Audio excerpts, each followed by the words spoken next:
अच्छा, स्टूडेंट्स को ना may, might, can, could, will, would, shall, should, ये इसमें बहुत ज़्यादा इशू आता है। उनको जनरली तो पता चल जाता है जी, मे का मतलब है शायद, माइट का मतलब भी शायद है, पास्ट में है, कैन का मतलब है जी कर सकता हूँ। लेकिन जब इनके साथ हैव आता है, मे हैव, या जब इनके साथ मे हैव बीन आता है, या जब इनके साथ मे बी आता है, तो तब वो कंफ्यूज हो जाते हैं। वो कहते हैं जी आई मे बी गो, इस तरह का स्ट्रक्चर बनता है। तो ऐसा स्ट्रक्चर गलत है एक्चुअली। आज मैं सारे के सारा इसका आपको फ़लसफ़ा बताऊंगा कि इसके कितने पॉसिबल स्ट्रक्चर्स बन सकते हैं। इसको समझने का सिर्फ एक ही आसान तरीका है, जो आपके टेंसेस है ना, present simple, past simple, future simple, फिर present continuous, past continuous, future continuous, फिर present perfect, past perfect, future perfect, फिर present perfect continuous, past perfect continuous, future perfect continuous. इसमें से आपने सारे के सारे फ्यूचर निकाल लेने हैं। अभी निकालते हैं। पहला हम निकालेंगे I will speak. I will speak, ये हमने एक टेंस निकाल किया, इसका मतलब है मैं बोलूँगी या मैं बोलूँगा, ये फ्यूचर सिंपल है। दूसरा निकालते हैं, I will be speaking. I will be speaking. तीसरा निकालते हैं, आई विल हैव स्पोकन, मैं बोल चुकी होंगी। आई विल हैव स्पोकन, मैं बोल चुकी होंगी। I will have been speaking. Students को मिक्सिंग से बचाने के लिए ना, कि ये मिक्स ना हो, इसका आसान तरीका एक ही है कि जितने एक्टिव वॉइसेस हैं ना, टेंसेस, उनमें से ये सारे स्ट्रक्चर्स निकाल लें जो फ्यूचर के हैं। तो फ्यूचर में जो विल है ना, ये एक्चुअली ये विल कहाँ पे आ रहा है, यहाँ पे देखें, यहाँ पे विल आ रहा है, ये विल आ रहा है। इसका मतलब ये मॉडल वर्ब्स की फैमिली में से है। तो जहाँ पे विल लग सकता है ना, वहाँ पे ये सारे के सारे मॉडल वर्ब्स लग सकते हैं। Is it easy? ये बड़ा ही आसान हो गया। अब देखें, आई विल स्पीक, ये पहला टेंस था जो आपका फ्यूचर सिंपल था। आई विल स्पीक, मैं बोलूँगी। तो यहाँ पे अगर शक आ जाए आपको, तो फिर आप क्या लगाते हैं, आई मे स्पीक, शायद मैं बोलूँ। आई माइट स्पीक, शायद मैं बोलती। इसको अंग्रेज़ जो है वो डिफरेंटली यूज़ करता है, वो इसको फ्यूचर में भी पॉसिबिलिटी शो कर देता है। आई माइट कम टुमारो, वो कह देता है।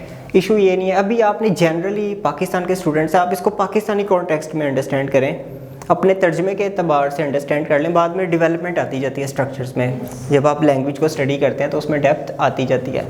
अभी आप इसको इसका पास्ट समझ लें कि शायद मैं बोलती है, तो ये फ्यूचर था, लेकिन यहाँ पे सेम स्ट्रक्चर यूज़ हो रहा है। इसका अगर स्ट्रक्चर हम लिखें तो वो यही बनेगा, I might speak.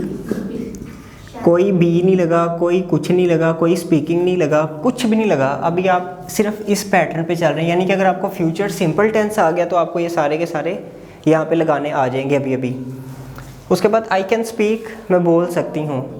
I could speak, मैं बोल सकती थी, लेकिन अंग्रेज़ इसको फ्यूचर में भी यूज़ कर रहा है। Could you please help me, क्या तुम मेरी मदद कर सकते हो, तो वो इसको यूज़ कर रहा है। लेकिन अभी आप इसको पास्ट की पॉसिबिलिटी शो कर देंगे, जी मैं बोल सकती थी। I could speak to her, मैं उससे बात कर सकती थी, बट आई डिडंट, लेकिन मैंने नहीं की। तो है तो फ्यूचर था, लेकिन इसका ये चूँकि पास्ट था कैन का, तो ये माजी में बात चलेगी। Is it very easy to understand? उसके बाद विल क्या है? विल तो ऑलरेडी है जी, आई विल स्पीक। पहले हम शेल पढ़ते रहे हैं, आई शेल स्पीक। आई हुई के साथ शेल आता है, तो बाकी सबके साथ विल आता है। अच्छा जी, आई शेल स्पीक, मैं बोलूँगी। आई विल स्पीक, मैं बोलूँगी। आई वुड स्पीक, इसका भी मतलब यही है, मैं बोलूँगी।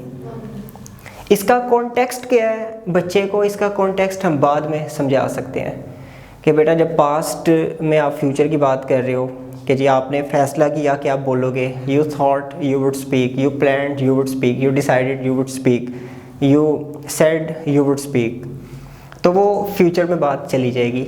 लेकिन इन शॉर्ट ये इसका पास्ट है, वुड। और दूसरा कंडीशनल सेंटेंसेस में भी यूज़ होता है, if I knew it I would do that, तो उसका बाद में हम डिस्कस कर सकते हैं। लेकिन अभी आप इन तीनों को हम गा समझ लेते हैं, क्योंकि हमने अभी इनका सारे का स्ट्रक्चर्स को अंडरस्टैंड करना है। अगर हम इसकी डेप्थ में चले गए एक एक की, तो बहुत लंबा लेक्चर हो जाएगा। उसके बाद शुड का क्या मतलब था? चाहिए। तो इसी स्ट्रक्चर पे आई शुड स्पीक, मुझे बोलना चाहिए। इसका था जी मैं ज़रूर बोलूँ या मुझे ज़रूर बोलना चाहिए। I must speak. इसका मतलब चाहिए से हट के ट्रांसलेशन डिफरेंटली हो सकती है। आप किसी को कहते हैं यू मस्ट डू इट, तुम इसे ज़रूर करो, यानी कि यू डू इट, तुम इसे करो, यू मस्ट डू इट, तुम इसे ज़रूर करो। तो इसका मतलब जो है ज़रूर लिख लेते हैं। चाहिए भी ना लगाएं अभी, क्योंकि बाद में इसका थोड़ा सा हैव में जाके कन्फ्यूजन क्रिएट करेगा। यहाँ तक क्लियर है बात? उसके बाद यहाँ पे आई विल बी स्पीकिंग, मैं बोल रही होंगी, कंटिन्यूटी है फ्यूचर में, मैं बात कर रही होंगी, मैं बोल रही होंगी। यहाँ पे भी ये सारे के सारे मॉडल वर्ब्स लगा के देखें। आई मे बी स्पीकिंग, शायद मैं बोल रही हूँ। आई माइट बी स्पीकिंग, शायद मैं बोल रही होती या शायद मैं बोल रही हूँ, डिफरेंटली यूज़ हो सकता है। आई कैन बी स्पीकिंग, ये मैंने इसको बहुत कम यूज़ होते देखा है, लेकिन आप भी यूज़ कर सकते हैं। इसकी जगह ना कुड लगा देते हैं वो ज़्यादा। I could be speaking, I could possibly be speaking, वो पॉसिबली भी लगा देते हैं। उसके बाद आई विल बी स्पीकिंग तो ऑलरेडी है। आई वुड बी स्पीकिंग, अंग्रेज़ वुड को फ्यूचर में यूज़ कर रहा है। I would call you later, I would come, I would be calling you, तो आई वुड बी स्पीकिंग, यहाँ से वुड आ गया। शेल आ गया, I shall be speaking, shall तो ऑलरेडी इसके साथ जुड़ा हुआ है, ये shall will.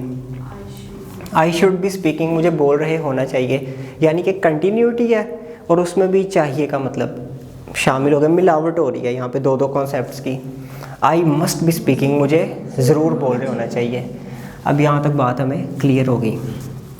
I will have spoken, मैं बोल चुकी होंगी, मैं बोल चुकी होंगी, तो अगर इधर मे लग जाए आई मे हैव स्पोकन, शायद मैं बोल चुकी हूँ। आई माइट हैव स्पोकन, शायद मैं बोल चुकी होती। आई कैन हैव, इसको मैंने यूज़ होते हुए नहीं देखा। आई कुड हैव स्पोकन, हो सकता था या मुमकिन था कि मैं बोल चुकी होती। आई could have spoken about it. You could have come, हो सकता था तुम आ चुके होते। आई कुड हैव गॉट इट, हो सकता था मैं इसे हासिल कर चुका होता, ये जॉब थी लेकिन मैंने अप्लाई नहीं किया। आई विल हैव स्पोकन, मैं बोल चुकी होंगी। आई वुड हैव स्पोकन, मैं बोल चुकी होंगी। ये पास्ट में भी यूज़ होता है, फ्यूचर में भी यूज़ होता है, डिपेंड करता है सिचुएशन के ऊपर, लेकिन इसका जनरली अभी स्ट्रक्चर समझ लें। जब आपको स्ट्रक्चर की गेम समझ आ गई ना, तो आप यूट्यूब पे या गूगल पे जाके एक एक वर्ड को भी आप स्टडी कर सकते हैं जी, वुड हैव का इंडिविजुअली क्या मतलब है। जब आपको इसकी आप ग्रुपिंग कर लेंगे, इसकी क्लस्टर को लहदा गुच्छों को लहदा करने के आप काबिल हो जाएंगे। आई शैल हैव स्पोकन, सेम वही बात आ गई। आई शुड हैव स्पोकन, अब इसका थोड़ा सा मतलब चेंज हो गया, मुझे बोलना चाहिए था। ये शैल शुड का पास्ट है, तो ये शुड को भी हमने पास्ट में कर दिया। आई शुड स्पीक, मुझे बोलना चाहिए। आई शुड हैव स्पोकन, मुझे बोलना चाहिए था। या I should have done that, मुझे ये कर लेना चाहिए था। I shouldn't have eaten that, मुझे ये नहीं खाना चाहिए था।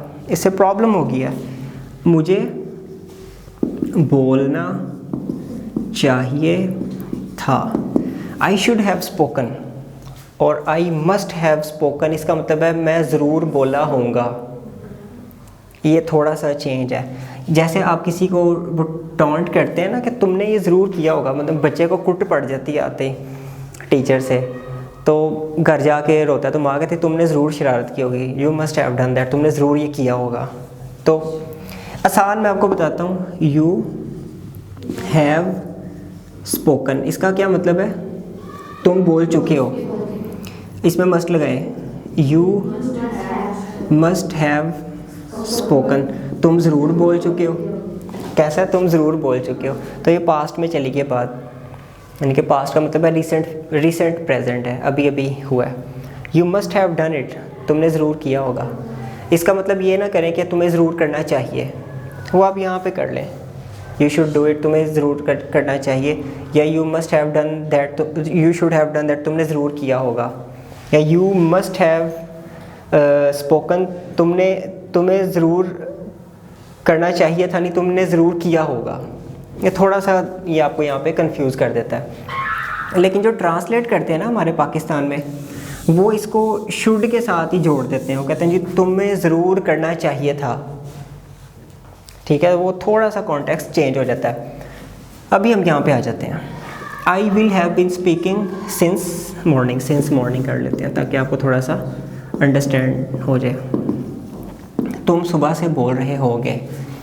आई will have been speaking since morning, मैं सुबह से बोल रहा हूँगा, ठीक है।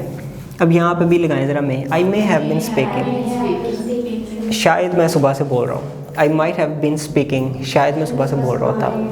आई could have been speaking, I would have been speaking, I shall have been speaking, I should have been speaking, I must have been speaking. Should have been speaking के का इतना वैसे मैंने इसको यूज़ होते नहीं देखा। लोग ज़्यादातर सिंपल स्ट्रक्चर्स की तरफ जाते हैं, ये बीन से बड़ा घबराते हैं। तो इसको अगर आप थोड़ा सा ट्रांसलेट करने की कोशिश करें कि मुझे ज़रूर सुबह से, या मुझे सुबह से बोल रहे होना चाहिए।